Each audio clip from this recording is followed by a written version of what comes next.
इसके बाद देखो अभी आरटीआई एक्ट भी न्यूज में है। क्यों न्यूज में है? सुप्रीम कोर्ट में एक पिटीशन फाइल है जिसमें ये बात चल रही, मतलब पिटीशन तो काफी समय से फाइल है लेकिन अभी सुनवाई होने लग गई है कि पॉलिटिकल पार्टीज भी आरटीआई के अंदर आने चाहिए कि नहीं आने चाहिए। ये आप लोग थोड़ा सा पहले सोचो कि क्या पॉलिटिकल पार्टीज आरटीआई के अंदर आती है, तो जवाब है नहीं। एक और मेरा क्वेश्चन है, क्या सुप्रीम कोर्ट आरटीआई के अंदर में आती है? कमेंट सेक्शन में बताना। ठीक, चलो यहां से देखना शुरू करते हैं। Supreme court acknowledge political parties fears of RTI to disclose internal decision making. Case का जो नाम है ना, जो अभी सुप्रीम कोर्ट में है, association for democratic reforms and another versus union of India cabinet secretary and others. ठीक है, तो ये आपका ये वाला केस है जो अभी सुप्रीम कोर्ट में, जिसकी वजह से आरटीआई एक्ट अभी न्यूज में आ गया है। तो पहले थोड़ा बेसिक की बात करते हैं, फिर हम इसकी बात करेंगे। आरटीआई एक्ट हमारे देश में कब आया? पहली चीज, राइट टू इंफॉर्मेशन एक्ट कब का एक्ट है? पहली चीज। दूसरी चीज, क्यों आया? ठीक है, तो सिंपल सी बात है, पहले क्या होता था, 2004 से पहले की बात बताता हूं मैं आपको। होता क्या था कि कोई भी गवर्नमेंट चीजें करती थी, गवर्नमेंट एम्प्लॉयज चीजें करते थे, आम आदमी उनसे जब जवाब मांगने जाता था तो उनको ठुकरा दिया जाता था, उनको मतलब ऐसे हटा दिया जाता था कि नहीं बताएंगे। और गवर्नमेंट एम्प्लॉय को क्या बोला जाता है? पब्लिक सर्वेंट, मतलब जनता का सर्वेंट। लेकिन वो बिहेव ऐसा करते थे कि भाई हमारी मर्जी, हम तानाशाह हैं। जैसे एक एग्जांपल ले लो, एक गांव है, वहां पे ये रोड बनी, ठीक है। अब भाई आपको पता है कि यार ये रोड ढंग से बनी नहीं है, आप गए पूछने ठेकेदार से या जो भी पीडब्ल्यूडी वाले हैं, आप वहां गए, उन्होंने कहा भागो यहाँ से, हम नहीं बता रहे, हमने कहाँ पैसा खर्च किया, हम नहीं बता रहे, क्या कर लोगे? तो इन सब चीजों को रोकने के लिए आरटीआई एक्ट लाया गया, राइट टू इंफॉर्मेशन एक्ट। इसके बाद क्या होता है कि भाई यहाँ पे इन जो जनता के प्रतिनिधि है ना, इनको आपको जवाब देना पड़ेगा। ये जो पब्लिक सर्वेंट है, इनको आपको जवाब देना पड़ेगा कि यार ऐसी ऐसी चीज है, हमने इतना पैसा यहाँ लोकेट किया, हमने इतना पैसा यहाँ लोकेट किया। तो ये वाली चीज है। जैसे कि जुडिशरी की देखो क्या होता है, मुझे क्लैट के तो कोई केसेस नहीं पता है, लेकिन जुडिशरी में बहुत सारे मेरे दोस्तों ने जो पेपर्स देते थे, उन्होंने आरटीआई डाल के अपनी कॉपी निकलवाई, पर पहले ऐसे कोई प्रोसेस नहीं होती थी। तो मे बी क्लैट में भी ये सब सिस्टम होता हो, लोग करते ही हो। तो टाइमली डिस्क्लोजर ऑफ इन्फो हो गया आरटीआई का सबसे पहला रीजन। और दूसरा, इसने एम्पावर किया है सिटीजन्स को।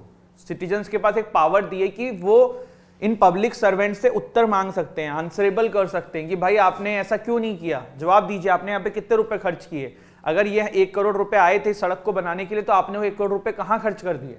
ठीक है, और भी कुछ चीजें हैं, जैसे कि disclosure on their organisation, function and structure, power and duties of its officers and employees, financial information, procedure.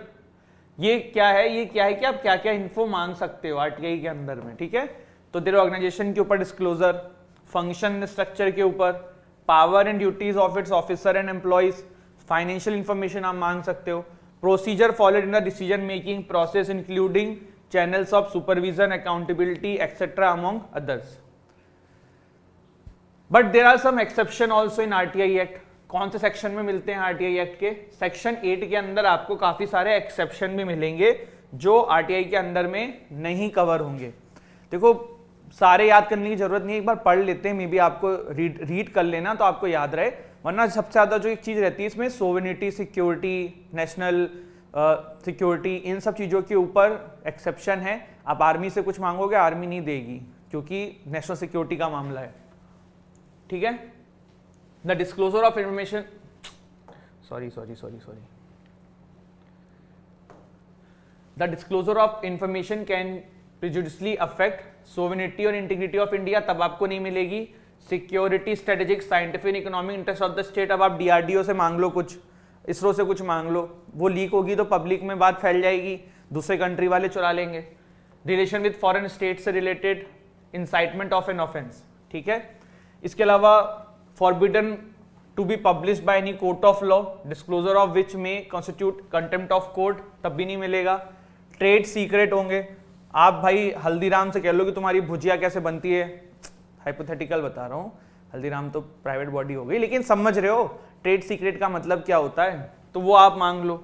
इस तरीके से और भी कुछ चीजें हैं, लेकिन मेन आपकी ये आपको ये ध्यान रखना है, प्लस सेक्शन का नाम ध्यान रखना। ये एक्सेप्शन आपको कहाँ मिलते हैं? सारे के सारे सेक्शन 8 के अंदर मिलते हैं। ठीक है, अब देखो आरटीआई एक्ट के कुछ और भी फीचर्स हैं जो देख लिए जाएं। सबसे पहले एक है पब्लिक इंफॉर्मेशन ऑफिसर हर ऑर्गेनाइजेशन में होगा। क्या नाम है इनका? Public information officer. इनका क्या काम होगा? जो आरटीआई डलेगी वो इन्हीं पे डलेगी, फिर यही पूरा डेटा कलेक्ट करके रिप्लाई करेंगे। ठीक है, सब हाइपोथेटिकली समझा रहा हूं मैं आपको, जिससे सब समझ में आ जाए आपको। ठीक है, फिर एक सेंट्रल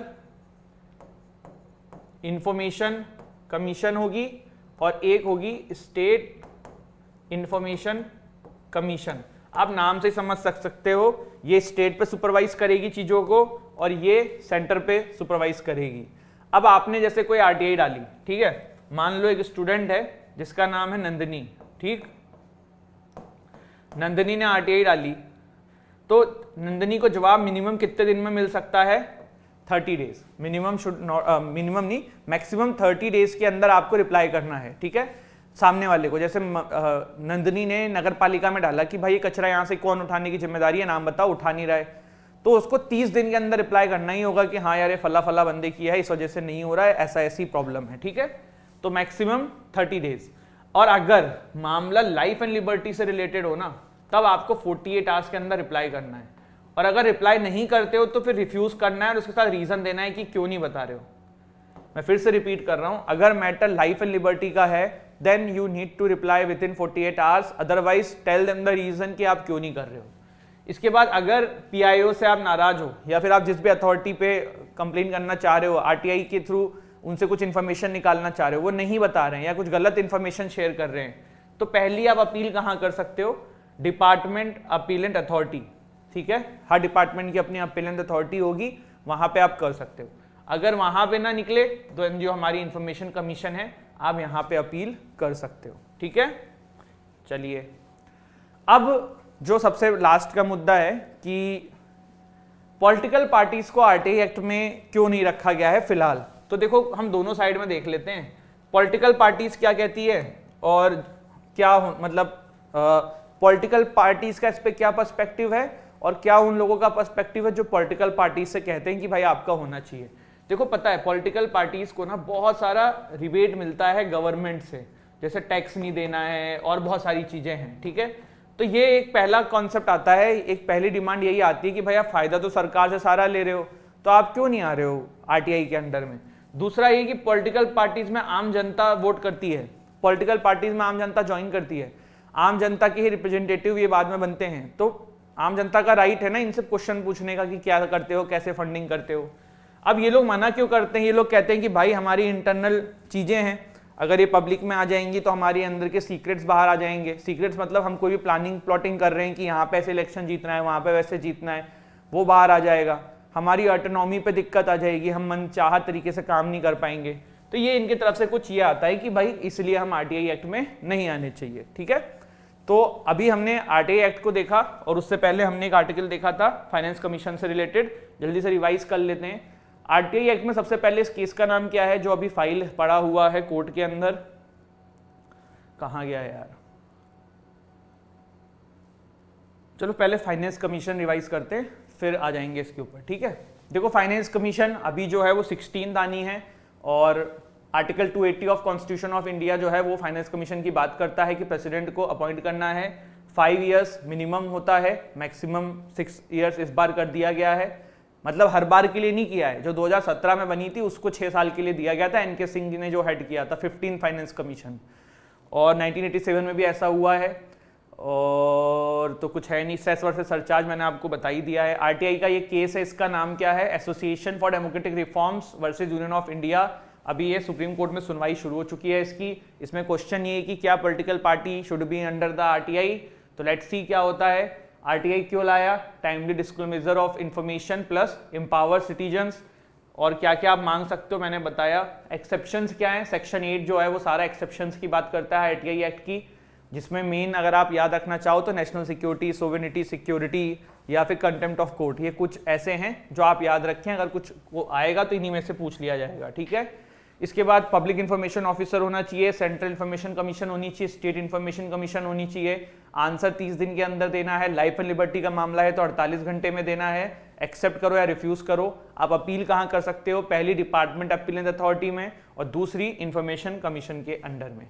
फिर क्यों होना चाहिए क्यों नहीं होना चाहिए, मैंने आपको दोनों बताया। देखो पॉलिटिकल पार्टीज का ये भी कहना है कि सिर्फ हम ही गवर्नमेंट से फायदा नहीं ले रहे, ऐसे तो पब्लिक ट्रस्ट जो होते हैं या एनजीओ जो होते हैं या जो आपके टेम्पल्स अथॉरिटीज होते हैं, टेम्पल ट्रस्ट जो होते हैं, इन सबको सरकार टैक्स रिबेट देती है, तो क्या ये भी फिर आरटीआई के अंडर में आ जाएंगे? तो ये इनका यहाँ पे कहना है, ठीक है। तो I hope you have like this video, don't forget to like share subscribe the channel.